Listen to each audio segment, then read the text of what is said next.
రజాకారులు అమ్మతల్లి ఒక్క నిమిషం ఉందమ్మా.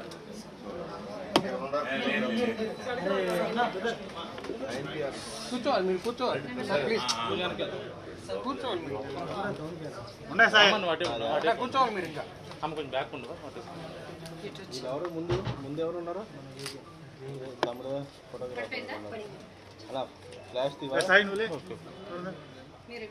బాబాయ్ 4000 పోయి మొన్న నెల ఎంత తీసుకున్నారు? మొన్న నెల ఎంత తీసుకున్నారు? పెన్షన్ ఎంత ఇచ్చారు? 7000. అది ఏంటి? అది 7000 ఏంటి? ఇప్పుడు 4000 ఏంటి? ఎందుకని తగ్గిస్తున్నారు ఇప్పుడు? అది గుర్తుండదమ్మా. అది ఏప్రిల్ మే జూన్కి ఆ 3000 కలిపి 7000 ఇచ్చారు. ఇప్పుడు ప్రతి నెల మీకు 4000 వస్తుంది. కలెక్టర్ గారు వచ్చారు మీరు మన కలెక్టర్ గారు మన ఎన్టీఆర్ జిల్లా కలెక్టర్ గారు మీ పెన్షన్ ఇవ్వడానికి వచ్చారు. సంతోషంగా ఉందా? 4000 ఓకే ఒకేసారి 3000 ఒకే నెలలో 4000 చేశారు. గతంలో వాళ్ళగా 5 సంవత్సరాలు డేకి ఇవ్వాల.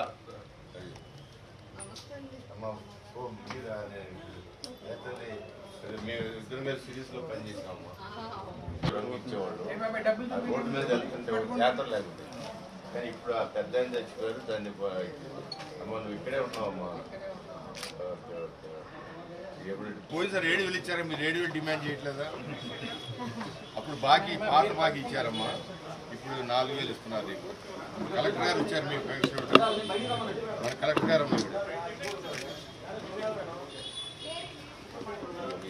4000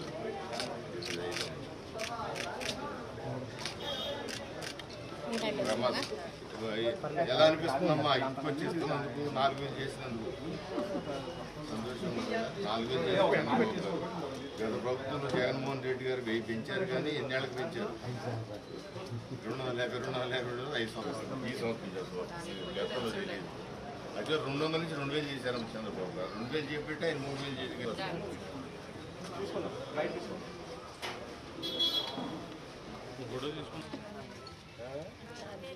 4000 కదా 7000 వద్దా? 4000 ఇస్తున్నారమ్మా. మీ కార్పొరేటర్ గారు వచ్చాడు సార్. ముందుకు రారు కొద్దిగా.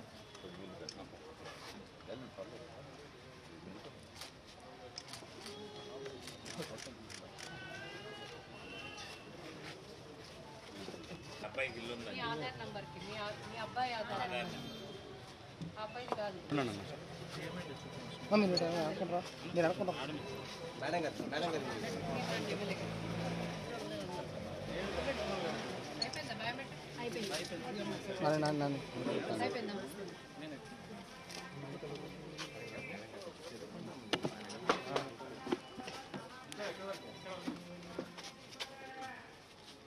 ఎంత పెన్షన్ రావాలండి మీకు?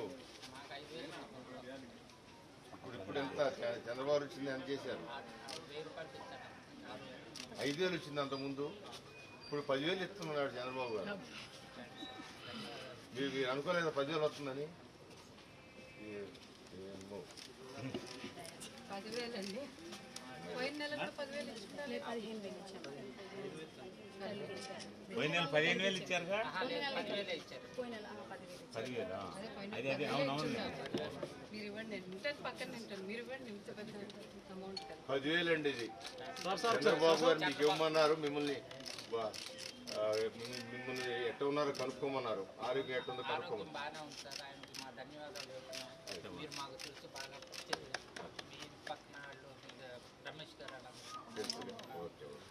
సంతోషం సంతోషం.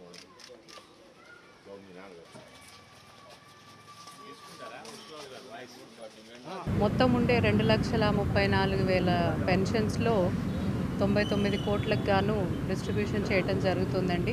పోయిన నెల గౌరవ ముఖ్యమంత్రి గారి ఆదేశాల మేరకు ఏ విధంగా అయితే సచివాలయ సిబ్బందితో పూర్తిగా గవర్నమెంట్ ఎంప్లాయీస్తో ఈ పెన్షన్ డిస్ట్రిబ్యూషన్ చేశామో అదేవిధంగా ఈ నెల కూడా చేస్తున్నాము.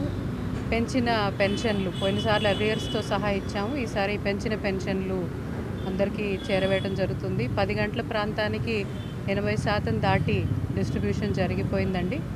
సుమారు మధ్యాహ్నానికంతా పూర్తి చేస్తామనే నమ్మకం మా అందరికీ ఉంది. ప్రతి ఒక్కరి దగ్గర ఇంటికి వెళ్ళి పొద్దున్నే 5 గంటలకు మొదలుపెట్టి 10 గంటలకంతా దాదాపుగా పూర్తి చేయడం జరిగిందండి. అందరూ ఈరోజు అధికారులు, ప్రజాప్రతినిధులు అందరూ కూడా కలిసి పెన్షనర్ల దగ్గరికి వెళ్ళి సీఎం గారి ప్రభుత్వం మాటగా పెన్షన్స్ అందరికీ అందజేయడం జరుగుతుంది. ఇందులో మేమందరం భాగస్వామ్యం అవ్వటం మా అందరికి చాలా సంతోషంగా ఉంది. మీరు ఎంత పర్సెంట్ అన్నారమ్మా? ప్రకారం ఈరోజు రెండో నెల నారా చంద్రబాబు నాయుడు గారి ప్రభుత్వం పెన్షన్ల పంపిణీలో కేవలం 3.5 గంటల్లోనే సుమారు 80% పైగా పెన్షన్లు ఇవ్వడం అయిపోయింది. ఇంకా గంట 2 గంటల్లో 90% కూడా అయిపోతాయి. ఇవాళ ఇక్కడ మనం ఒకటి గుర్తు చేసుకోవాలి, నిజంగా పేదల మీద చిత్తశుద్ధి ఉంటే వాళ్ళు ఇబ్బంది పడకూడదు, వాళ్ళు ఎలాంటి నష్టం పొందకూడదనే ఆలోచన గత ప్రభుత్వంలో జగన్మోహన్ రెడ్డి గారికి ఉంటే మే, జూన్లోనూ అదేవిధంగా ఏప్రిల్లోనూ స్వయంగా కోర్టు ఉన్న ఎంప్లాయీస్తో ఇంటికి వెళ్ళి ఇవ్వండి అంటే ఆ రోజు చీఫ్ సెక్రటరీ గారు కానీ జగన్మోహన్ రెడ్డి గారు కానీ ఏమాత్రం వయసు మళ్ళిన వాళ్ళు ఎండలోకి వెళ్తే ఇబ్బంది పడే అవకాశాలు ఉంటాయని కనీసమైన ఇంగిత జ్ఞానం లేకపోవడం వల్ల 32 మంది మరణించారు. ఆ 32 మంది మరణానికి ఎవరు కారకులు, ఎవరు బాధ్యత వహిస్తారంటే ఖచ్చితంగా జగన్మోహన్ రెడ్డి గారు, ఆ రోజున చీఫ్ సెక్రటరీ గారు ఖచ్చితంగా బాధ్యత వహిస్తారు. అది హత్యా నేరం. ఇవాళ చూసాం అదే ఎంప్లాయీస్ కొత్తగా ఎవరిని బయట వాళ్ళని తీసుకురాలి. ఆ గవర్నమెంట్ ఎంప్లాయీసే కేవలం 3 గంటల్లో 80% పైగా ఇచ్చేశారంటే వాళ్ళకి ఇంకా చొరవ వస్తే 2-3 గంటల్లోనే 100% ఇచ్చేస్తారు. అంటే పేదల మీద నిజమైన ప్రేమ ఉండాలి తప్ప కేవలం ఓట్లు బ్యాంకుగా మార్చుకోవటమే జయంగా చేయటం వల్ల ఇలాంటి నష్టాలు వస్తాయి. అందువల్ల ప్రజలందరూ కూడా ఇవాళ ఒక ఆయనకి 10,000 రూపాయలు, ఆయన డయాలసిస్ పేషెంట్ అయితే 10,000 రూపాయలు ఇస్తుంటే చంద్రబాబు గారికి నా యొక్క కృతజ్ఞతలు చెప్పండి అని చెప్తా ఉన్నారు. అసలు నీకు ఎంత వస్తుంది అనుకున్నావు పెన్షన్ అంటే నాకు 5 వస్తుంది అనుకున్నానండి అన్నాడు. అంటే వాళ్ళ 10,000 రూపాయలు డయాలసిస్ పేషెంట్కి 100% వికలాంగులు ఉంటే వాళ్ళకి 15,000, అదేవిధంగా వితంతు పెన్షను 4, వితంతు కానీ వృద్ధ పెన్షన్ కానీ 4,000, అదేవిధంగా వికలాంగుల పెన్షన్ 6,000.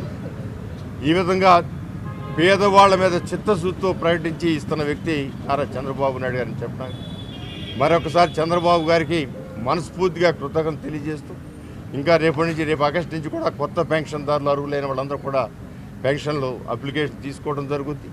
తొందరలో అవి కూడా రిలీజ్ చేయడం జరిగింది. గత ప్రభుత్వంలో ఎవరైతే పెన్షన్లు పోయిన రకరకాల కారణాల వల్ల అవన్నీ కూడా రివ్యూ చేసి దాంట్లో ఎలిజిబిలిటీ ఉన్న వాళ్ళకి అసలు ఇల్లే లేకుండా ఇల్లు ఉందని చెప్పి లింక్ అయిందని చెప్పి పెన్షన్ పోయింది. ఎంత నష్టం అండి ఆ కుటుంబానికి. ఇల్లే లేదు, అసలు లేదు, ఇల్లు ఉందని చెప్పి లింక్ అయ్యి పెన్షన్ పోయిందంటే చిన్న మిస్టేక్స్ వస్తాయి టెక్నికల్గా, కానీ అవి చూసి ఇమ్మీడియట్గా రిక్వెస్ట్ వాళ్ళ పెన్షన్ వాళ్ళు తప్ప సందు దొరికిందే సందుగా అది పెన్షన్ తీసేసి మనకు ఒక వ్యక్తి తగ్గాడని ఆనందంతో ఆ రోజు జగన్మోహన్ రెడ్డి గారి ప్రభుత్వం చేయడం జరిగింది. ఏదేమైనా కూడా నారా చంద్రబాబు నాయుడు గారు ప్రతి ఒక్క చోట పెన్షన్ తీసుకుని ప్రతి ఒక్కరు కూడా మనస్ఫూర్తిగానే దీవిస్తూ ఉన్నారు. అది చంద్రబాబు గారి మార్కు, పేదల చిత్తశుద్ధి అని తెలియజేస్తాను.